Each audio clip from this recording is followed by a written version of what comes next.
Bueno, vamos a ir con la frase de la semana.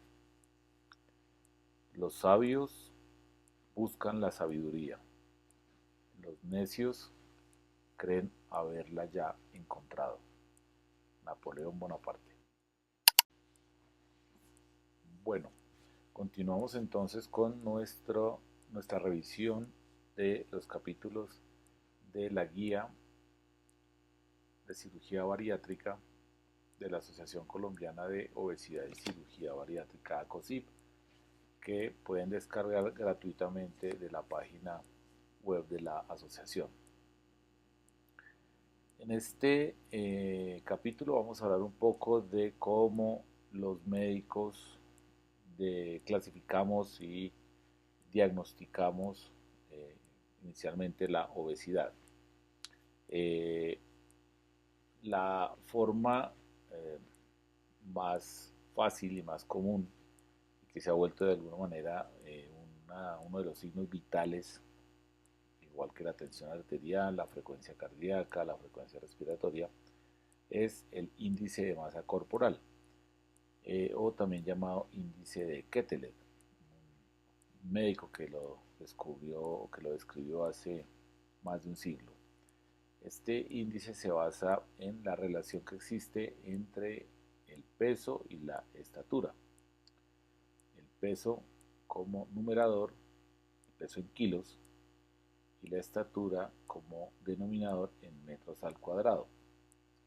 Eh, en general, un adulto, incluso después de la adolescencia, ya cuando llega a su estatura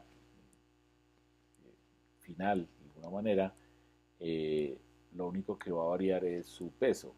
Entonces, con un denominador estable y con un numerador que es el que puede ir subiendo, se comienzan a aparecer médicamente lo que denominamos peso normal o índice de masa corporal normal, que médicamente es lo que consideramos saludable, y sus variaciones de acuerdo al número que nos vaya dando esa ecuación. Entonces, ese índice de masa corporal es la manera básica, por decirlo de alguna manera, que tenemos los médicos y los profesionales de la salud para poder definir si un paciente requiere otros estudios y en qué rango de sobrepeso u obesidad está. Entonces tenemos que si la relación peso en kilogramos sobre estatura en metros al cuadrado está entre 18.5 y 25, es considerado un paciente con un peso normal o saludable o un índice de masa corporal normal o saludable. Si ese resultado de esa ecuación nos da un número entre 25 y 30, médicamente lo denominamos como sobrepeso o como un índice de masa corporal con sobrepeso. Y a partir de el número 30, en esa relación peso en kilogramos sobre estatura en metros al cuadrado, los pacientes que tengan más de 30 kilogramos por metro cuadrado es médicamente definido como obesidad, que ya es, como lo habíamos explicado antes, una enfermedad. De esta obesidad existen varios rangos también. Hay una denominada obesidad grado 1 o leve, que va de 30 a 35, una obesidad grado 2 o moderada, que va de 35 a 40, y una obesidad grado 3 o mórbida o severa, que en general es más de 40 kilogramos por metro cuadrado. Entonces, este índice de masa corporal es como ese primer signo vital que nos va a indicar que el paciente probablemente requiera de estudios adicionales para, en la actualidad, definir su grado de adiposidad.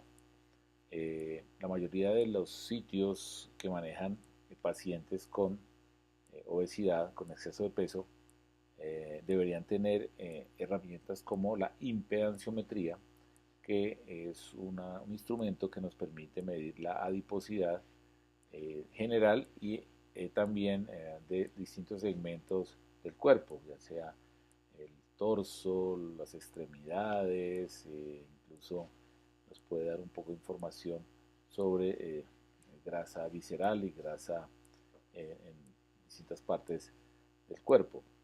Y si uno quiere ser mucho más profundo en el estudio, ya tendría que usar imágenes como la tomografía o la gamografía para poder saber si ese paciente pues, va a requerir un tratamiento médico, quirúrgico, combinado o estudios adicionales para poder definir mejor su tratamiento. Bueno, terminamos entonces este capítulo con nuestra historia quirúrgica de la semana. ¿Sabían ustedes que Juan Pablo II en 1981 sufrió un atentado?